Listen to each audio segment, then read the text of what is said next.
లేవు. ఆ రోజు కూడా దేశం మొత్తం 70,000 కోట్లు.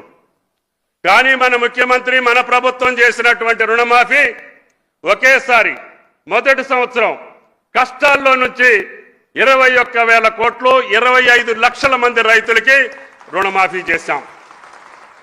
గత ప్రభుత్వం కూడా చెప్పింది, కానీ చెయ్యకపోవటం మూలాన ఆ రైతులకు అప్పులు పుట్టలేదు, పైగా మిత్తి వడ్డీ కట్టి వాళ్ళు ఇచ్చిన దానికంటే 10,000 కోట్ల భారం ఆనాటి రైతుల మీద వేశారు. అందుకనే ఆ రైతులు ఆ పాలన్ని బంగాళాఖాతంలో గలిపారు.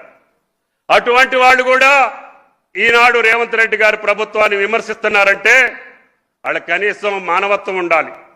ఆనాడు రైతాంగాన్ని కష్టాలు పాలు చేసినటువంటి మీరే ఈరోజు నీతులు చెప్పకుండా సిగ్గు లేకుండా బజార్లో తిరుగుతుంటే ప్రజలు ఏమనుకుంటున్నారో అర్థం చేసుకోమని చెప్పి విజ్ఞప్తి చేస్తున్నాం.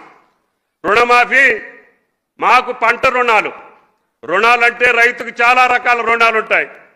దీర్ఘకాలిక రుణాలు ఉంటాయి, అదేవిధంగా స్వల్పకాలిక రుణాలు ఉంటాయి.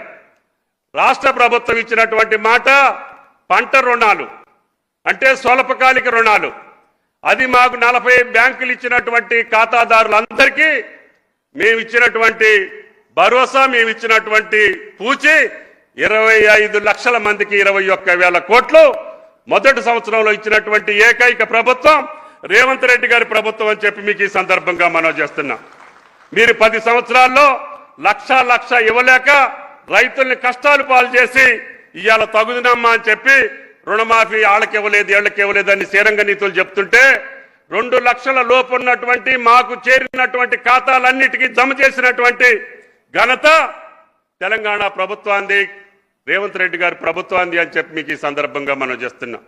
అదేవిధంగా రైతు బంధు, ఆనాడి రైతు బంధు పేరు మీద మిగతా పథకాలన్నింటినీ బంధు పెట్టి రైతులు నష్ట కష్టాలు పాలు చేసి ఏ ఒక్క పథకాన్ని కూడా కేంద్రం ఇచ్చేటటువంటి పథకాలను కూడా బంధు పెట్టినటువంటి ఘనత గత ప్రభుత్వాన్ని.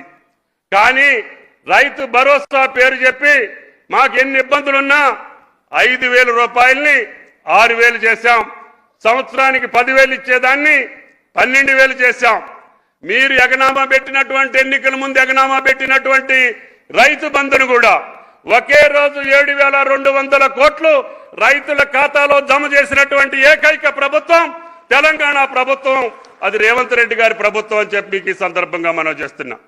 పోయిన యాసంగిలో మాత్రమే 2,000 కోట్లు చిల్లరి మేము రైతు ఖాతాలో జమ చేయలేదు. అది వాస్తవం, మేము ఒప్పుకుంటాం. అది కేవలం ఉద్యోగస్తుల యొక్క భారం. మేము ఇచ్చినటువంటి మాట